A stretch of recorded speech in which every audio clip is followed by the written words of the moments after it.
Hey guys, what's going on? It is Chris here. We are looking ahead to the last day of January, the 31st. We have a pretty nice 7 game slate here to look at today, as normal. Hopefully, you guys won some money tonight. Also, if you guys do go ahead and like the video, leave a like. I appreciate it. And also, hit that sub button as well for more NBA lineup advice videos.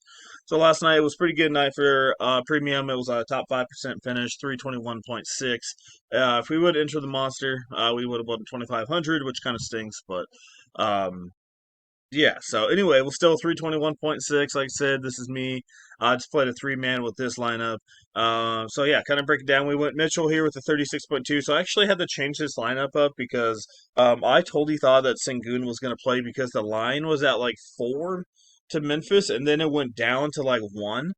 And I'm like, okay, that means Sengun's going to play. And then boom, Sengun was announced out. So I switched it up just a little bit. Um, so yeah, so we went with Mitchell. There wasn't a lot of really good big guys in good spots, so I was taking Mitchell just because of the points, and I knew it was easy against Atlanta. So 36 is all right. Austin Reeves, we're expecting more, but they blew out Washington. Max Christie did all right with the 24. Thompson solid with the 49, especially with Sengun being out. And I feel like not a lot of people really reacted to the news. I don't know. Edwards is solid 65. Dylan Brooks, I thought he was going to do more. He had 22 real points, but he had 2 rebounds at the power forward position, which blew my mind. Um, we got Mobley with a 39, and then we had Jackson Hayes as well. So 321.6 last night. Took home the W. And like I said, some of our subscribers won as well, as you see with the 321.6. So if you guys would love to come and join us, like I said, we definitely can get you guys on there. As you see, here's another one at 326 from one of our other subscribers. Um, but yeah, so it's not too bad. Oh yeah, I forgot we had a guy, Guy, I think that's how you say his name, 23.9. I forgot that we put him in there. Didn't play a lot of minutes at all. Thank goodness he got some steals and blocks, but they didn't play him much. But it was a risky one, but it paid off. Yeah, so there's the Hayes one there. So if you guys want to come and join us, we'd love to have you guys on board. $25 per month, FanDuel, DraftKings separately. Combined $35 per month. FanDuel, DraftKings, 2 lineups per site each day. FanDuel and Price Picks combo, $30 per month. Price Picks by itself is just $20. If you guys want to come join us for the day pass, $9 for 2 lineups or $5 just for one. It's provided every day. Just message us on our Twitter, the lineups. Yeah, like I said, here's our Twitter, Chris Anthony NBA One. That's the best way to get a hold of us. Like I said, message us, give us a follow while you're there, and say, hey, we'd love to get in on premium or free lineups, and we'll get you guys all set up today, and you can get in today. So let's get into it here. We have the Clippers and Charlotte. Let's go look at the total in this one. LaMelo Ball is going to be out.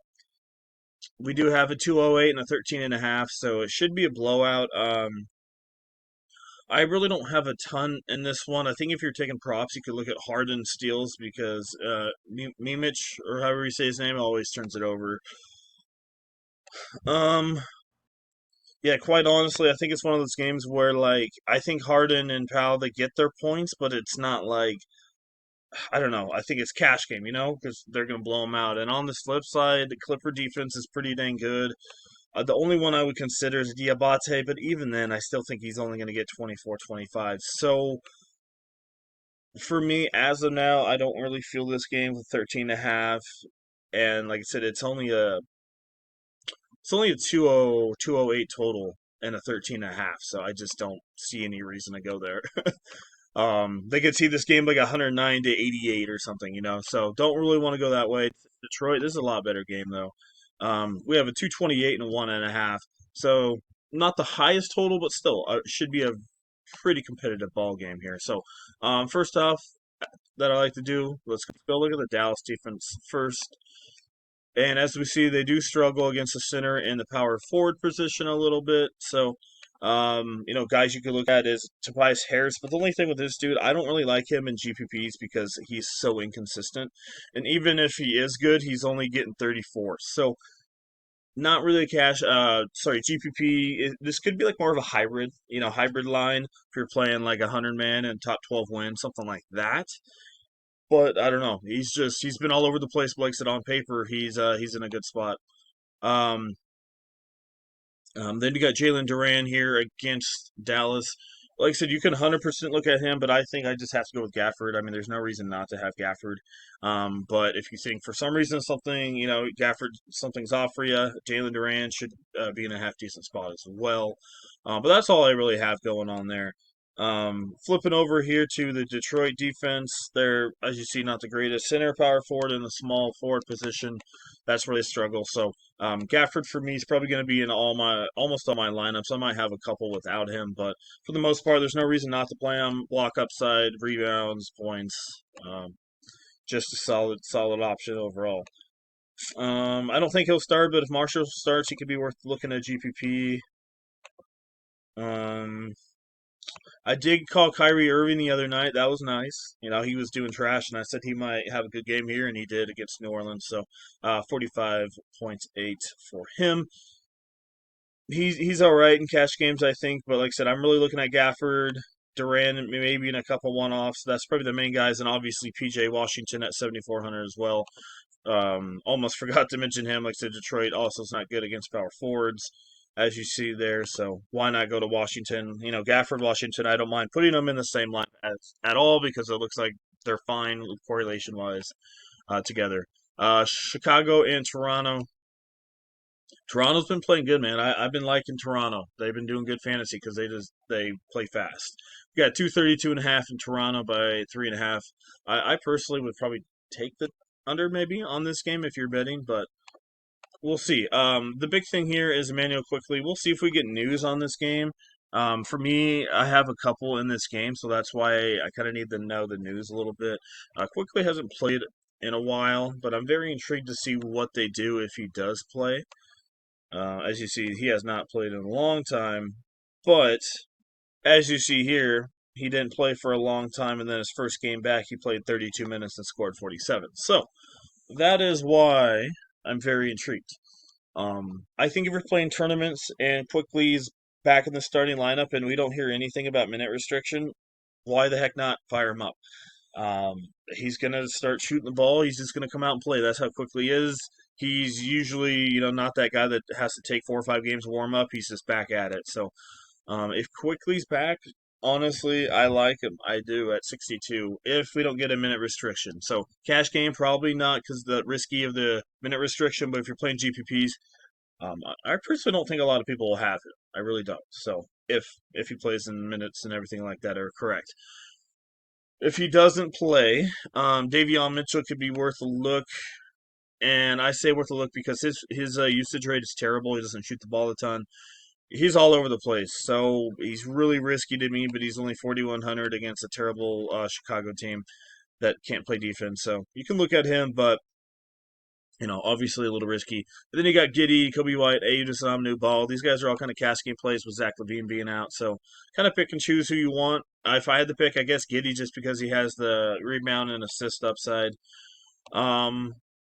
Yeah, let's say quickly and Grady Dick do not play. Another GPP play that I don't mind is Abigaili here at 4,400. He got the starting nod against the Wizards on the 29th. Only played 23 minutes, but he had 27 points. So somebody that you can look at. This guy's usually not the greatest overall fantasy wise, but like I said, if you're just playing a one off, like I said, he can do it once in a while as you see. But I don't know, but like I said, it's just cheap exposure against a really bad Chicago defense. Scotty Barnes not bad. Obviously, R.J. Barrett. If Quickly's out, I'll probably put R.J. Barrett in the lineup. Quickly's in, I probably won't have a ton of exposure to R.J. because R.J.'s, he likes to shoot the ball. Quickly's going to take some of his usage and might mess him up a little bit. Scotty Barnes is an all-around player, so that it doesn't really mess up Barnes at all with Quickly being back. All right, let's go look at Toronto real quick. Defense for you guys. All right, as you see, Toronto struggles against center in the powered forward position, and you got Mr. Patrick Williams at 4,600. I usually don't like picking this guy, but he did shoot 11 times, and like I said, Zach LaVine's being out, so this is kind of helping him just a little bit. So I wouldn't say I'm all in on this guy, but trending up, obviously. And he's doing this without blocks and steals, which makes me even more happy. Um, because so sometimes guys like this need a couple blocks. He's not the biggest block guy, but I think he's worth a look, even if he comes off the bench. That's what he usually has done in his career. Either way, definitely don't mind him. And obviously, you can look at Nikola Vucevic at 8,100. He was dog poo poo last game against Boston, 26.2. But I think you can go back to the well with him. I think he's more of a cash game. I don't think he has massive upside, but I think he still gets you 47, 48. So I still think he's really good in cash game and, still playable in tournaments for sure. So one of the better plays up there. And then you got Jacob Poeltl at 73, another guy you can look at. Doesn't play a ton of minutes, so that's the only thing. But yeah, so I look at Vukovic, Patrick Williams are probably the two main guys. Scotty Barnes, RJ Barrett, if Quickly's out, I will play Quickly, like I said, in tournaments if he's in the starting lineup and no minute restriction. Because, like I said last time, they just played him 34 minutes. So, and then, like I said, Giddy, why those guys are kind of cash game play. So, one of the better games, obviously, to target right there. All right, let's speed it up a little bit. Denver and Philadelphia. So, we have a 233 and 8.5 spread. I don't have a ton in this game. Um, Denver's bad against power forwards and center, so one guy you can look at is Gaba Yabusele, and more of a cash game option.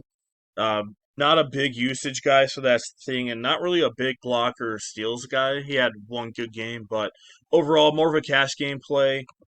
Um, and then like I said, Jokic, those guys are always worth a look. Edwards doesn't really play much. I mean, he starts, but he just doesn't do anything. One guy you could look at is Kelly, but I just don't know how much this game gets out of hand. And do you really want to pay 73 for Kelly? Good cash game play, but we'll have to see. One guy to look at here, I don't mind looking at Christian Braun, 5,700. The guy's been playing half decent recently. You know, could get his points here. Ricky Council could be another guy to look at. With Paul George being out, had 29 minutes last game, so kind of a streaky kind of player, though, as you can see. But definitely a guy worth a look at 47. Not Maxi, I love Maxi, but probably not really in this spot. So kind of a fade game overall, maybe one, but overall not really feeling that game. All right, Milwaukee and San Antonio. We have a 234.5 and 2.5 by Milwaukee. So this should be a good one. We do have Damian Lillard probable. He was questionable, but looks like he's going to be good to go. So let's go look at that San Antonio DVP real quick for you guys. They do struggle against centers and shooting guards quite a bit. Middle of the road against point guards. So I don't mind looking at Damian Lillard. He's only 9,200. Like I said, I know he's going up against Chris Paul, but I could see 45 to 50, and there's not a ton of crazy good point guards out there. And they don't play each other a ton, so I don't mind going to the well here. Didn't have a good game against Portland. Could see a rebound here against San Antonio. Yeah, and then like I said, they're not good against center, so this is more of a you know, Brooke Lopez. Like I said, Bobby Portis is out for the third straight game. Lopez's minutes are always been pretty dang consistent, pretty good on the blocks and the steals. Just the rebounds are a little low this year. But another guy that you can look at 6,100. He's kind of priced where he should be, but he could go off for 35, 40. But like I said, more of a hybrid play for sure. Um, Giannis is always in play at 11-9. I mean, I'd probably pick him over Victor in this spot here, but both of them are really good options. Um, both should absolutely ball out. But if I had to pick, I'd probably pick Giannis. And then let's go look at the Milwaukee defense real quick. All right, Milwaukee struggles a little bit against point guards and shooting guards. So with this high total, I really don't mind looking at Stephon Castle here at 5,400. Shot 15 times last time out against the Clippers, had 28.6. So they even said that they're going to keep him in the starting lineup. So I don't mind looking at Castle at 54, especially, like I said, they're expecting it to be a high total. This guy shoots the ball. So I think he's, a solid cash game play at 5,400. Devin Vassell, you can look at him. They're a little bit better against, shooting guard, small forward area, but still Devin Vassell, another guy that you can look at. So, Middleton, this guy I can't really gauge on. I mean, I don't know why he should be able to kill it. But he's just been all over the place. So a guy to look at in GPP is a pretty easy matchup for. I'm not easy, medium of the road matchup for Middleton. But like I said, with Portis being out, that should help him. But no. And that's really all I got in that one. Last one of the nights, Boston and New Orleans. Oh, geez. 232 and 11.5. Yeah, I don't have a ton in this one. Boston is a very good defense, as you see here. The only spot they struggle is point guard. So if you want to do some GPPs, DeJounte Murray, I could see you guys looking at him. New Orleans is terrible, so if you want to go Boston, you can. But like I said, it should be a blowout, and they might only play 27 minutes. But guys, I don't mind looking at here if it's going to be a blowout. You know, Peyton Pritchard plays his minutes pretty solid, so that's one guy to look at. Maybe Sam Hauser if he plays. This guy's on the ban list. I don't care. He's done for. I was literally telling you guys, like, hey, he might have a good game here. Like I said, Tatum did play, so I would not have played him, but still, he sucked. Like, I don't get it. Every time I talk about him, he's terrible. But, yeah, with Tatum being back, I wouldn't have played him anyway, but interesting. So, yeah, I don't really have much from this game at all, besides maybe DeJounte Murray in GPPs. So, let's go plug in a couple guys for you, see what we can do. Like I said, I really don't mind looking at Damian Lillard. If you don't want to go up that way, no worries. You got Josh Giddey, solid option. As I mentioned, those guys for Chicago, they're good plays as well. Peyton Pritchard against New Orleans, like I said, could be able to come in and have a pretty good game and be a solid cash game play for you. Stephon Castle, as I mentioned, at 5'4", solid cash game lock. Mitchell maybe in GPPs.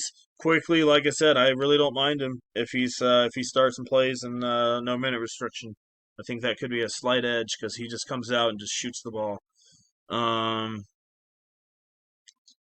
Ricky Cancel as I mentioned.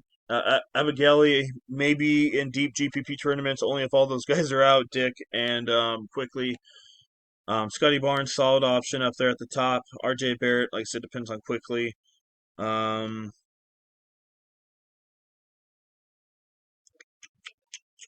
Gary Trent could be worth a GPP dart. Down there ain't really much going on. As I mentioned, Giannis for sure. If you guys can get him, PJ Washington, solid cash lock. Yabusele, okay option. Patrick Williams, solid option. A little bit of value down there as well. And then you could, if you want to go really GPP, forgot to mention him. But Mattis, if you want, only play 21 minutes, but a guy that could come out. But I would need one more guy to be out for me to play him a lot. And center position, Vukovic at 81, very solid. I did call Zubac the other day. I don't know if you guys played him or not, but dude absolutely nuked. So yeah, solid option for sure for Zubac. Gaffer, like I said, he's literally my cash pick. Jalen Duran, Brooke Lopez, GPPs, Moses Debate, okay option. And that's mostly what we're looking at. So maybe a little bit of news will break. We will see. But as of now, that is what we got going on. So, like I said, another W last night for premium. Like I said, we scored a 321.6. If you want to come join us, like I said, $25 for a day pass, $25 for a month pass. I'm sorry. Fanduel DraftKings separately. $9 for a day pass for 2 lineups, $5 for 1 lineup. If you guys want to get in, like I said, on our Twitter, Chris Anthony NBA1 likes to give us a follow while you're there. Message us, say, hey, we'd love to get it set up on premium or the free lineups or whatever the case is. Or if you have any questions, we will definitely answer them as well. So, once again, I appreciate you guys watching. Hope you guys have a good day, and we'll see you guys a little bit later.